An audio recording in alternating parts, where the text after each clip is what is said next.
Okay, so our objective is to land this craft on the Mun Arch, which should be somewhere around here.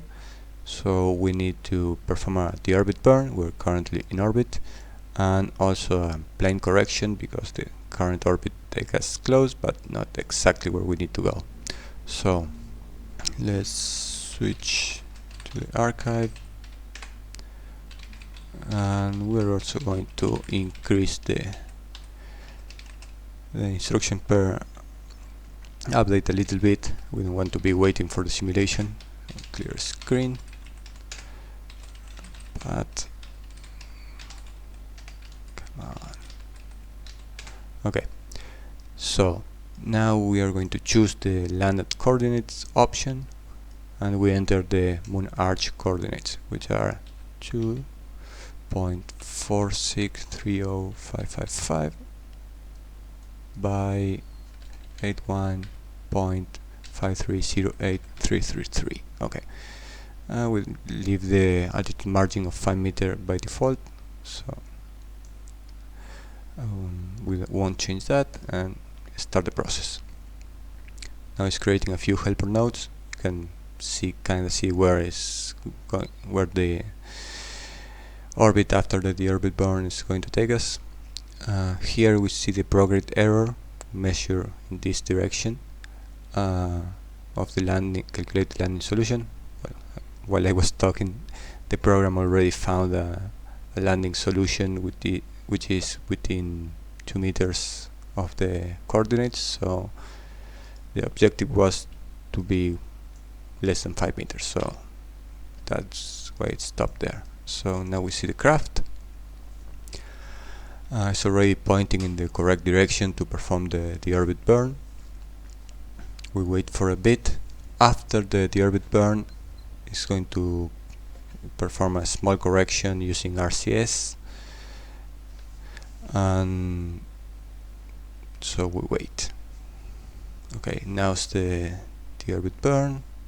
That's the correction, and we wait until that error gets small enough. It's about 10 times as big as we want to, so wait for a bit.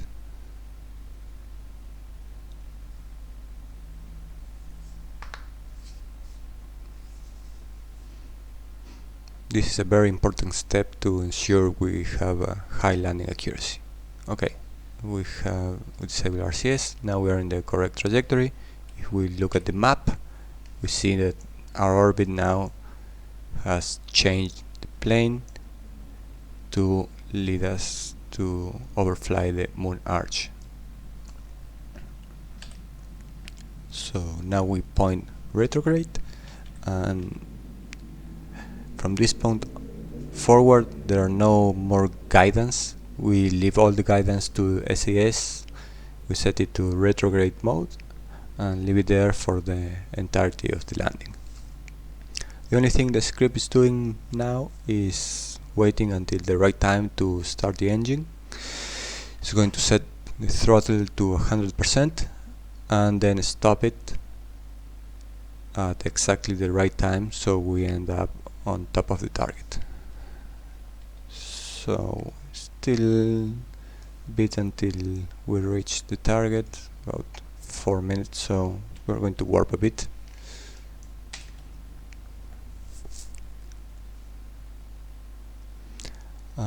There's an arrow drawn to point to the place where we're supposed to land. As you can see it there in the horizon, the green arrow. That's the calculated position where we're supposed to land. It's not going to be exactly the same as the landing position. There are a few sources of error, including the fact that we performed the deorbit burn several minutes ago, and small errors there introduced larger errors at the landing position. But we should be within 5 meters anyway. Well, it's not loaded yet. Oh, there we go. There we go. That's the Mun Arch, and the arrow is pointing to the top of it. Ideally, we're going to land on the tip of the arrow.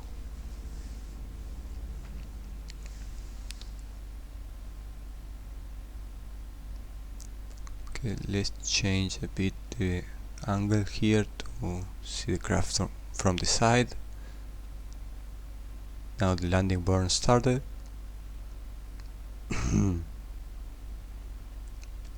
We should reach 0 when we reach that point.